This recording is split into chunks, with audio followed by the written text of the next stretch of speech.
it's your boy Down Low back for another reply. But before this, let's talk about something that's going on in the music industry, man. So did you guys see the people that's in control of Kool Moe Dee's music library is selling the royalties? Right now they're auctioning his whole catalog for $36,000 right now. In which, if I had it up to about $45,000, I would try to go ahead and get this shit, man. Cause royalties is great fucking money. Cause we're talking a lot of classic hip hop songs, especially since a lot of commercial radio stations are going from commercial to classic shit, which who are they gonna play if not Kool Moe Dee? Then he gets royalties from a bunch of shows that still get played, like Fresh Prince of Bel-Air. And then you look at joints like The Wild Wild West that Will Smith took and remixed and shit that still gets played, dog. That's worth every fucking penny. But anyway, on to today's reply. Today's reply is to that Nipsey Hussle Mailbox Money. This mixtape is pretty good, man. Honestly, it's not as good as Crenshaw. And I didn't feel as though Crenshaw was as good as, say, Victory Laps. Nor did I think Victory Laps was as good as the Marathon and such, man. But still, the standard of quality is pretty high, man. Like, it's not a far drop-off from the Marathon to this Mailbox Money project, you dig? And which a lot of people are already asking, is this worth paying $1,000 for? And no, no project is worth $1,000 damn to pay for. I wouldn't pay for Detox for $1,000 damn.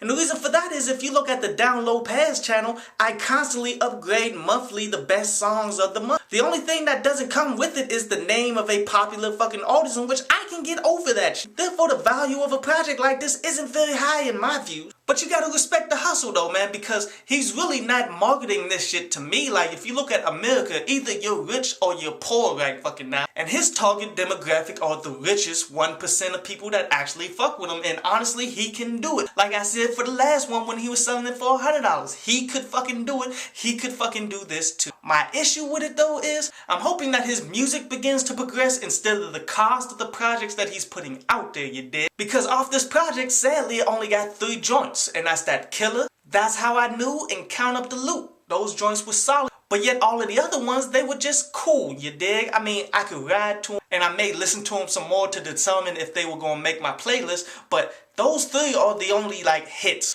in which I'm really used to, like, 6 to 7 from Nipsey Hussle. But overall, I give this mixtape, man, a 7 out of 10. Definitely recommend people to peep it on that. And today I dropped my top 5 mixtapes of 2014. Now the thing about this year though, man, it's been a down year for mixtape because I feel as though there's a shift going on within the industry. Instead of people dropping free mixtapes, a lot of them are dropping EPs for sale with very little promotion. And which I ain't mad at that. It's the natural evolution. Instead of getting 180,000 fucking plays on some shit, you go ahead and get you some sales. Which that may affect me next year where I'll do top 5 EPs instead of adding the EPs to the albums, because that's why the album list was so fucking stacked and a lot of good albums got snubbed from my list. So coming in at number 5 was Dreamsville with Revenge of the Dreamers, in which this is J. Cole's record label, in which he got heavily criticized over for not having anybody from Fayetteville. Pretty much what this was, his artist, Omen Bass, and himself all coming together, throwing tracks together towards this one project. And I usually don't stand behind projects like that, man, because there's hardly any chemistry. But each of these artists hold their fucking own, and there's some solid joints on there.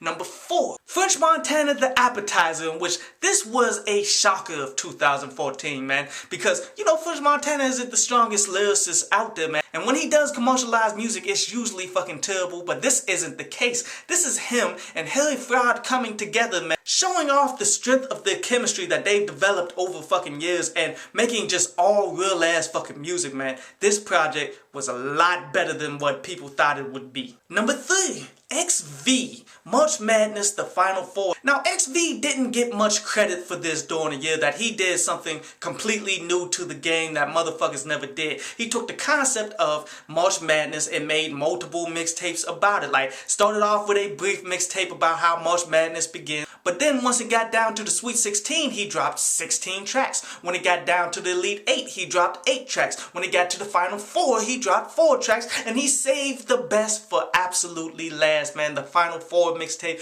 was fucking solid. But mad props to XV for that shit, man. Number 2, Los with Zero Gravity, in which This project, man, is disappointing that it's number 2. Because Los right now has to be considered one of the most dominant and best rappers of this generation. Like last year he had the album of the year, therefore it's a little bit disappointing that he came in at number 2, but this project was pretty fucking awesome, man. And number 1, Sci-Hi the Prince with Black History Project, which this was great from concept to execution all the way down the line, man. Concept was a young boy making a Black History Project, man, in which he's going through talking about all of the historical figures of the black community to the drug game and how America's pretty much set up for us to fucking fail, man.